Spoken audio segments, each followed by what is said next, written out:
Hi friends, నేను miss వచ్చాను. ఈరోజు నేను మేతి పరాటా మేతి పరాటా చేస్తున్నాను. దీనికి కావాల్సింది గోధుమ పిండి, మెంతాకు చిన్న ముక్కల్లా కోసుకొని కడిగేసుకొని శుభ్రంగా చిన్న ముక్కల్లా కోసుకొని అందులోనే గోధుమ పిండి, ఉప్పు, నూనె వేసుకొని బాగా కలిపేసుకోండి. ఇలాగా ముందు కలిపేసుకోవాలి. ఇలాగా కలుపుకున్న దాంట్లో అల్లం, పచ్చిమిరపకాయలు, కారం అండి. దీనికి టేస్ట్గా ఉంటుంది. ఉట్టి తినేసినా బాగుంటుంది మనకి పరాటా. దాంట్లోనే కొద్దిగా పసుపు వేసుకొని చపాతీ ముద్దలాగా ఇలా కలిపేసుకోండి. ఇలా కలిపేసుకొని దాని మీద కొద్దిగా నూనె రాసుకొని ఉంచుకోండి. తీసుకొని మనం చపాతీ పరాటాలా ఒత్తిసుకోవచ్చు. మెంతాకు కాబట్టి చాలా బాగుంటుందండి. అందులో అల్లం, పచ్చిమిరపకాయల కారం కూడా మనం వేసాం కాబట్టి ఇంకా టేస్ట్గా ఉంది. మీరు ట్రై చేయండి. చాలా టేస్ట్గా ఉంది. దీంట్లోకి మనం శనగలు పెరుగు పచ్చడి చాలా బాగుందండి. మీరు ట్రై చేయండి. ఇది ఇలా పరాటా చేసుకొని మనం కాల్ చేసుకోవాలండి. పెనం వేసుకొని పెనం కాలేక అందు మీద వేసుకొని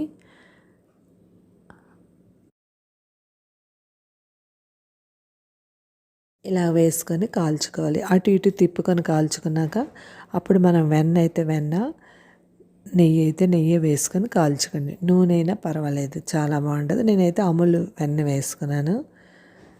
డిన్నర్లోకి బాగుంటుందండి, చాలా బాగుంటుంది. హెల్త్కి కూడా మంచిది. మెంతాకు తింటే చాలా మంచి బెనిఫిట్స్ ఉంటాయి అంటారు. మీరు ట్రై చేయండి. హెల్త్కి చాలా, మన హెల్త్ చూసుకోవాలి కదండి. ఉదయం నుంచి రాత్రి వరకు వర్కుల్లో ఉంటున్నారు. పిల్లలైనా పెద్దలైనా అందరూ అలాగే ఉంటున్నారు. బిజీ లైఫ్లు కదా ఇప్పుడు.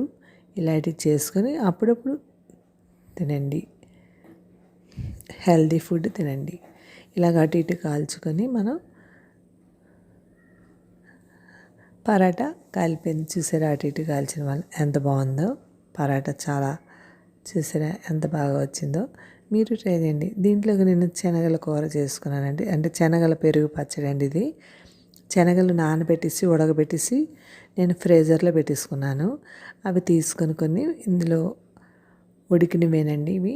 ఫ్రీజర్లో పెట్టాక మనం వెంటనే వాడకూడదండి. అవి తీసుకొని పైన నీళ్ళు వేసుకొని ఒక 10 నిమిషాలు 5 నిమిషాలు ఉంచాలి శనగలు ఎప్పుడుని. అప్పుడు మనకి ఫ్రీజర్ తాలూకు ఐస్ అంతా పోయి మెత్తగా ఉంటాయి. అంటే మామూలుగా అవుతాయండి. ఫ్రీజర్లో ఉండగా మనం చేసుకుంటే తినలేమండి, బాగోవు కూడా అని.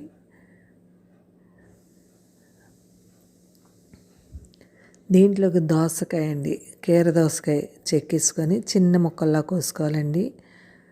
శనగలండి, ఇవే నేను ఉడకబెట్టేసి ఫ్రీజర్లో పెట్టిన శనగలు ఇవి. అవి బాగా మెత్తగా ఉడకాలండి. ఎప్పుడు శనగలు ఉట్టి తింటాం కాబట్టి మనం మెత్తగా ఉడకాలి. అందులోనే దోసకాయ ముక్కలు కూడా ఇలాగ వేసుకోండి.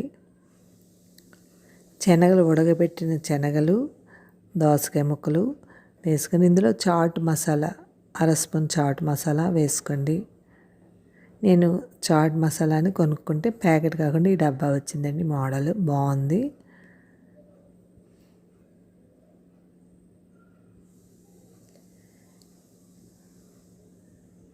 కొద్దిగా చాట్ మసాలా, టేస్ట్కి తగ్గ ఉప్పు,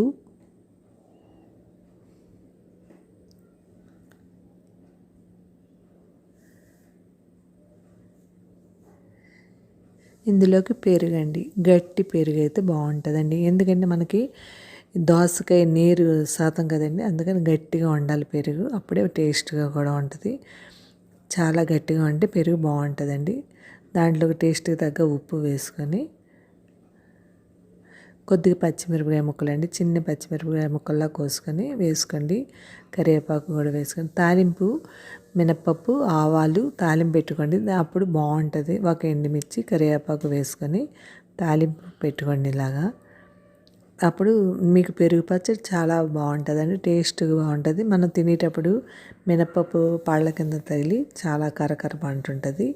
టేస్ట్ కూడా బాగుంటుంది. దీంట్లో కొత్తిమీర కొద్దిగా వేసుకోండి. చిన్న ముక్కల్లా కోసుకొని కొత్తిమీర వేసుకొని అయిపోయిందండి. అంతే పెరుగు పచ్చడి. మీకు అంతా రెడీగా ఉంచుకున్నారనుకోండి, శనగలు అవి ఉడకబెట్టుకొని మనం ఫ్రీజర్లో పెట్టుకొని ఎప్పుడు కావాలంటే అప్పుడు చేసుకొని ఉంచుకోవచ్చండి. నేను అలాగే అన్నీ చేసుకొని ఫ్రీజర్లో పెట్టుకుంటున్నానండి. ఇలాగా మనకు పరాటాల్లోకి, చపాతీలోకి, చుక్కా రొట్టెలోకి అన్నిటిలోకి బాగుంటుంది. ఇలా చేసుకోవచ్చు అప్పటికప్పుడు. Thank you. బాయ్.